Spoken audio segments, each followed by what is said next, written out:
খুব মানে একদম দুর্গম জায়গা একটা, বুঝছেন? কলা গাছের মধ্যে পাখির বাসাটা এখানে আছে। বাগাডাঙ্গার একটা অনেক বড় বিশাল এক মাঠের মধ্যে, একদিকে বাওর একদিকে গাং, মাঝে মাঠ, আর মাঠে ফলতেছে সোনার ফসল। এইমাত্র আসরের আজান হচ্ছে চতুর্দিকে। এটা হচ্ছে আমাদের রফিদের নিজেদের জমিন, এটা ক্ষেত ওদের। এখানে ওরা লাগাইছে সিম লাগাইছে এইবার, আর এই যে পালা করে দিয়েছে এই কটসুতার, এই যে এর উপরে গাছগুলো উঠাই দেবে। সামনে একটা গোলাপের ক্ষেত আছে, চলুন দেখি।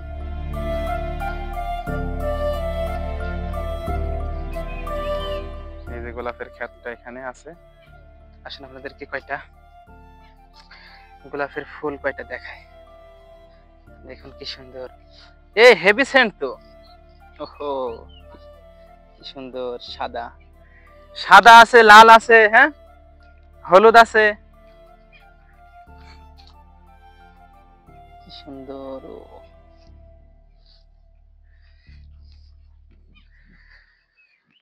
খুব সুন্দর একটা গোলাপের ক্ষেত এটা। আশপাশে আর নেই না, এই একটাই, আশপাশে কিন্তু আর নাই। হেভি সুন্দর গোলাপের চাষ।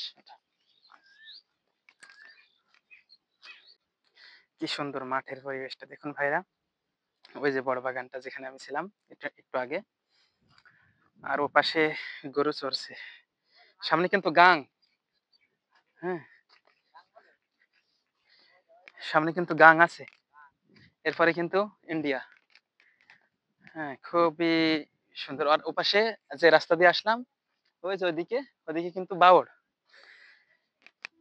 একদিকে বাওড় একদিকে গাং, মাঝে মাঠ, আর মাঠে ফলতেছে সোনার ফসল।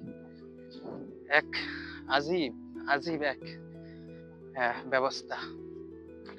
সবকিছুই আছে, কলা, আম, সবকিছুই আছে পর্যাপ্ত। এই গাছটাই কয়টা পাখি কিচির মিচির করছে। সম্মানিত ভাইরা, যে কথা বলছিলাম যে বাগাডাঙ্গা মাটি সোনার মাটি। দেখুন ওই যে পেছনে যে ভাইরা রয়েছে, ওনারা এই ক্ষেতটাই বছরে অনলি 10 মিনিট ওনারা ঘাস কেটেছে। সবার বস্তা ফুল। এখন ওই আমাদের রফি আবার হাত দিয়ে সাহায্য করলো, মাথায় উঠাই দিল। এই হয়েছে অবস্থা। দেখুন কি ঘাসের ঘাস, দেখছেন কি ঘাস। উনি বললো যে আমি 10 মিনিট কাটছি, 10 মিনিট, 10 মিনিট কাটছে, হ্যাঁ, আর বস্তা ফুল।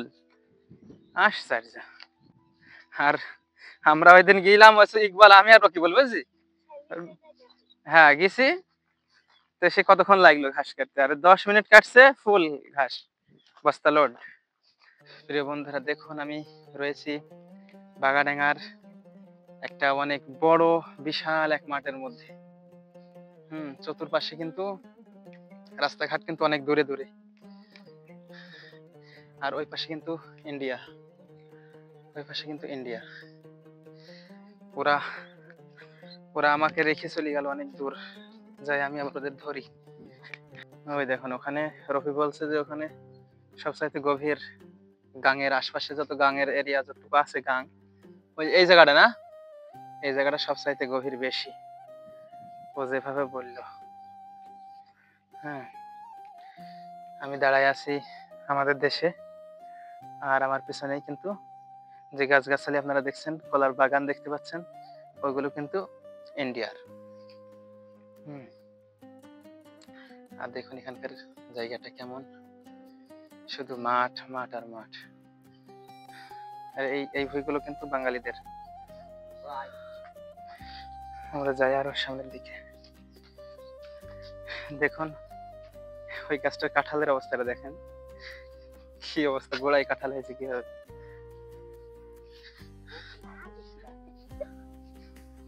ও দেখুন কি অবস্থা।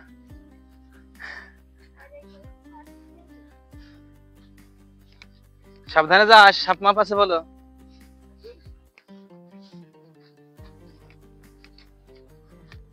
গরুর ঘাস, আর ওইটা কিন্তু গাং, মানে গাঙে এত পরিমাণে ঘাস হয়েছে, ঘাস, তারপরে এই যে দাম পাতি এসব হয়ে গাংটা পুরো একেবারে বুঝে গিয়েছে। দেখেন মানে পানির স্রোত কিন্তু ববে না। আবার আমার ফুবুদের বাড়ির সামনে যে অংশটুকু দেখলেন গাঙের, ওখানে কিন্তু পরিষ্কার। দেখছেন এই সব জায়গায় কিন্তু পরিষ্কার না, এখানে যেমন খুব কিন্তু দেখেন কি অবস্থাটা হয়েছে, বোঝাই যাচ্ছে না যে ওইটা গাং, নিচে কিন্তু পানি আছে কিন্তু। মাশাআল্লাহ তাবারাকাল্লাহ, কি সুন্দর পাখি ডাকছে, গাঙের পাখি, ইন্ডিয়ার পাখি। আমরা হাঁটছি পাশ দিয়ে, আলহামদুলিল্লাহ দীর্ঘদিন পর আল্লাহ আমাকে আবার এই পরিচিত জায়গাগুলোয় নিয়ে আসলেন এবং আমাকে আরো সুন্দর সুন্দর প্রাকৃতিক দৃশ্যগুলো দেখালেন। আলহামদুলিল্লাহ। কত দূরে ছিলাম ভাই, এমন দূরে ছিলাম মনে হতো যে আল্লাহ হয়তো দেশে আর যাইতে পারবো না। হ্যাঁ, এরকম একটা চিন্তা মাঝে মাঝে মাথায় চলে আসতো। এগুলো সব কিন্তু ইন্ডিয়ার কলার বাগান, কলার বাগান, কলার গাছগুলো দেখছেন কত লম্বা লম্বা গাছ, অনেক ও যে এক মানে খেজুর গাছের মতো। সৌদি আরবের কি সুন্দর কলা গাছে ভরা, কলা গাছ আর গাছ গাছালি কত। হ্যাঁ ওইগুলো ওই খেসারি গাছের মতো। তুই যদি তুই যদি না আসিস আমরা চান কি করি বল। কলা গাছের মধ্যে পাখির বাসাটা এখানে আছে, ওরা আর কি। আর ওমাগো ওই পড়ে যাচ্ছিলাম। সম্মানিত ভাই বোনেরা, খুব বড় বিস্তীর্ণ মাঠ আমরা ঘুরে আসলাম। এখন এখানে বাগানের পাশে বসে আছি। এই যে দেখতে পাচ্ছেন আমার পাশেই যে গাছগুলো, এগুলো কিন্তু পুদিনা, পুদিনা পাতা, আমরা পুদিনা বলি।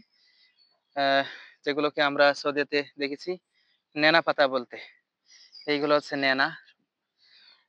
ভালো খবর আছে, আমাদের দেশের মানুষও এই পাতাটা খাওয়া শুরু করছে অনেকেই।